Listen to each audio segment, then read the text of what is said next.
What?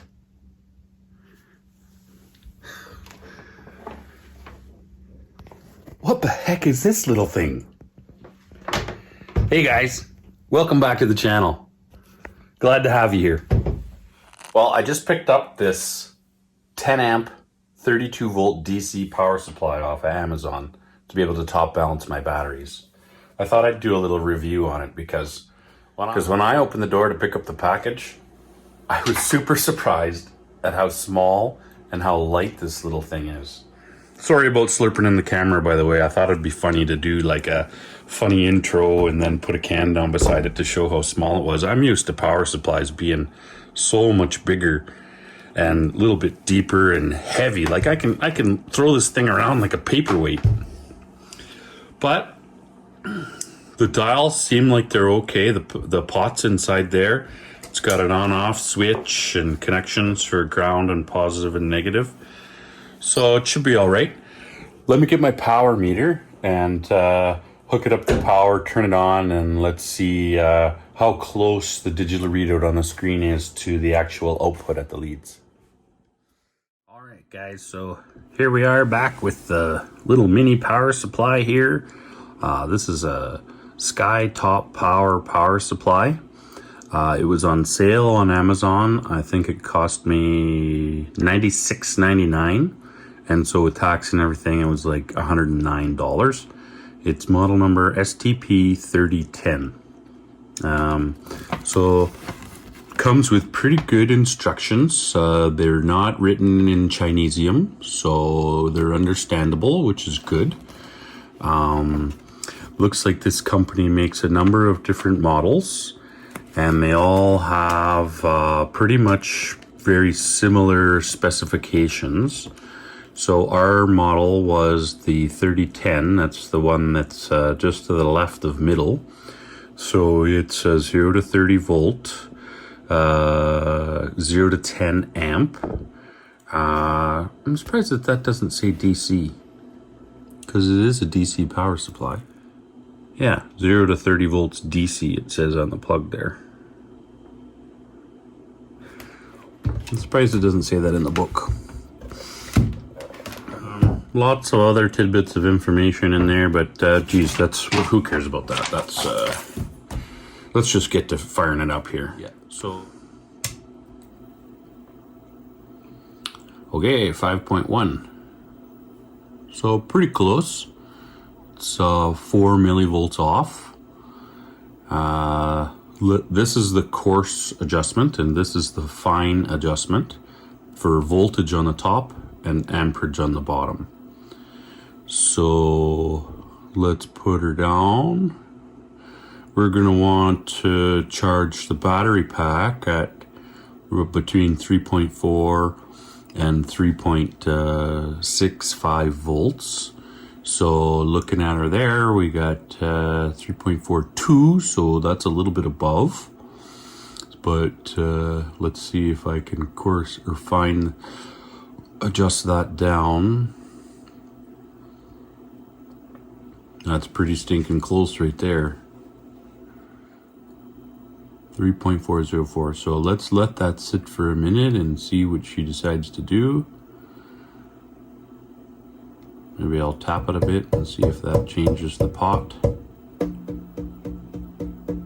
Just little taps to see if there's any spring tension in the pot itself.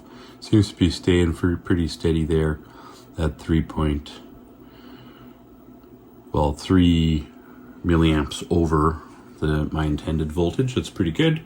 Straight up, this would be about halfway on the fine adjustment knob. Let's see if I can get it up to 3.5. Oh yeah, no problem. And then 3.6, 5, 4. It was pretty good. Though that didn't move very much on the fine adjustment knob at all. Let's crank her up a bit.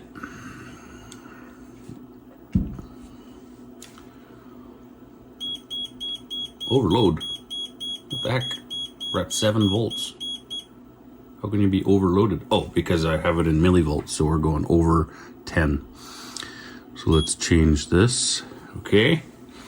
That should let us get it all the way up to the supply power capability of the unit.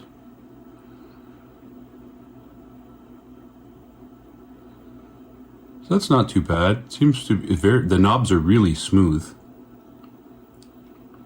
I'm liking it. So you can get into the 12 volt range for 12 volt battery charging. You can get into 24 volt range for 24 volt battery charging. And that's about the best you're going to get out of this power supply. In fact, I don't think I would even charge much over 24 volts, because you won't, like, this is really small, dinky. I mean, this is going to be a great power supply for size taking up on the bench, for storage, for space that it's going to take up if you're going to store it somewhere. It's easy to move around. I'm so used to, when I went to electrical school, you'd go to pick up a power supply and you need 2 hands. The things were so heavy, but that was a quality unit. I think the last time what are we getting here? Oh, so my sensor is telling me that now we're getting to a dangerous voltage, so it's a little bit of an alarm. So careful you don't get shocked, pretty much is what it's giving her there. Oh, I just heard the fan turn on. Yeah, there's a small fan that just turned on inside the unit. That's with no load. So I got the coarse cranked all the way up. I'll crank the fine all the way up. And it looks like it's gonna go 31 volts. 31.9, 32 here. That's pretty close. So yeah, pretty cool. I think this is gonna be all right. Let's see what happens if I set it to 3.4 volts.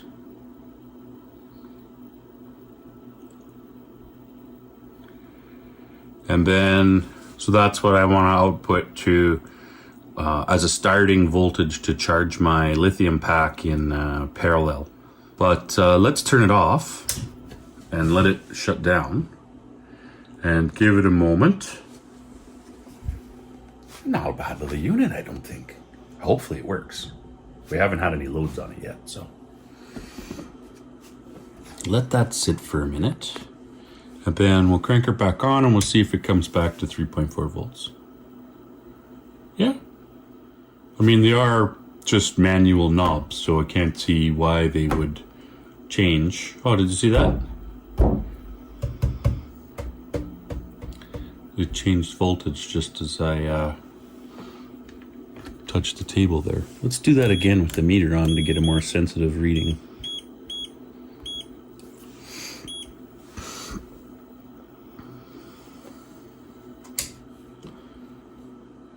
So the meter went off almost immediately after switching the switch. The display stayed on for longer. It must have a capacitor in there to that gives it power for a little while longer. So switch on, and the voltage hasn't come on yet. Oh, that's because I'm on AC, big dum-dum.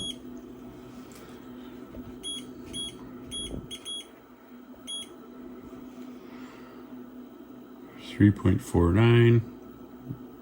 Oh, that's the amperage. Let's set that back to 3.4. When we shut it off before, we could have just, oh, look at that, right on.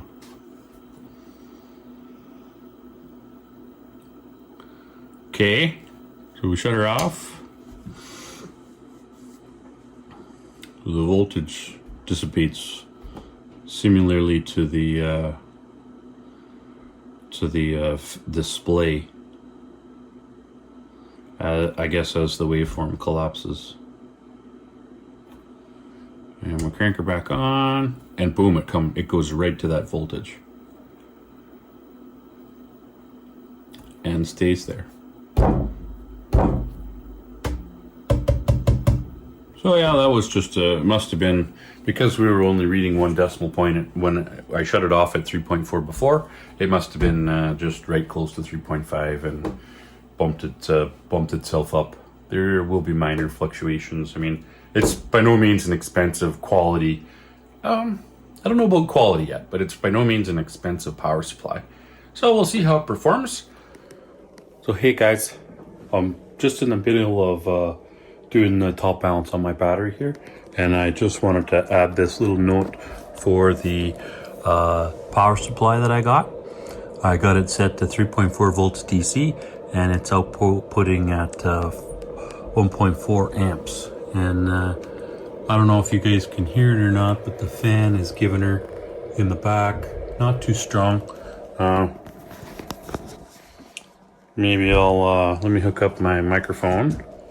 So I hooked up my wireless microphone here, and I'll just put it onto the back.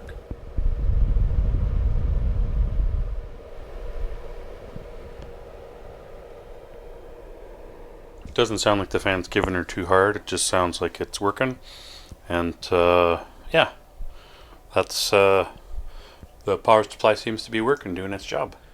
When I started this out, the battery was the power benchtop power supply was only inputting like 1 amp of power into the battery, and I thought that's a little low. And you'll remember at the beginning I had clipped the alligator clips on the top. Well, I played around a little bit and I moved the alligator clips over to the side, and now I got 2.17 amps. I'm thinking maybe because the surface area, contact area that I had on the top of the posts wasn't very much, that I wasn't getting a really good connection. Now I got a better connection, so I got more amps. So I think what I'm going to do is I'm going to cut those alligator clips off the power supply, put ring terminals on, and connect it right onto the battery and get the best connection I possibly can. So right now we got 2.18, 2.17 amps going into the battery. I'm going to turn the power supply off, cut those off, put it back on, and I'll show you what I get when I do that. Okay, so I got those ring terminals switched out. I cut off the alligator clip ones and put on some marine grade heat shrink ring terminals. Got those put onto the battery. I got the positive on this bank and I got the negative on this bank.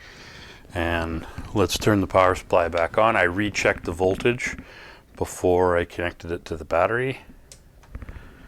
And let's see what we get here.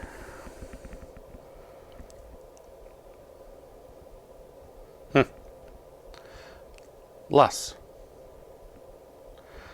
That's weird. It's got to have a better connection. There's more metal. I wonder what could be the difference to cause me to have a lower amperage. Well, now I got 2.65 amps, and it all seems to be based on the state or position in which you have the wires connected into the power supply itself. Different positions seem to give you better or worse contact. So that's not so good.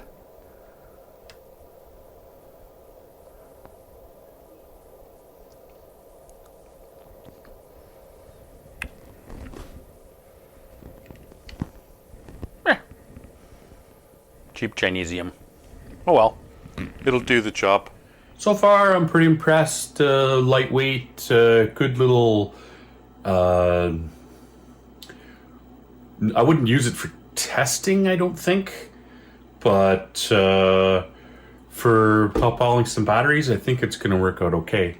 I'm not putting it anywhere near its maximum capacity of 10 amps. I'm going to make sure that I keep it at least below 80%. I might even try to keep it at 60, just so that I'm not pushing the thing hard. I don't want anything to go wrong, let's put it that way, while I'm charging my while I'm charging my batteries. So thanks for tuning into the video. Please like, subscribe, share the video if you like my content, and we will see you guys on the next video. Have a great week.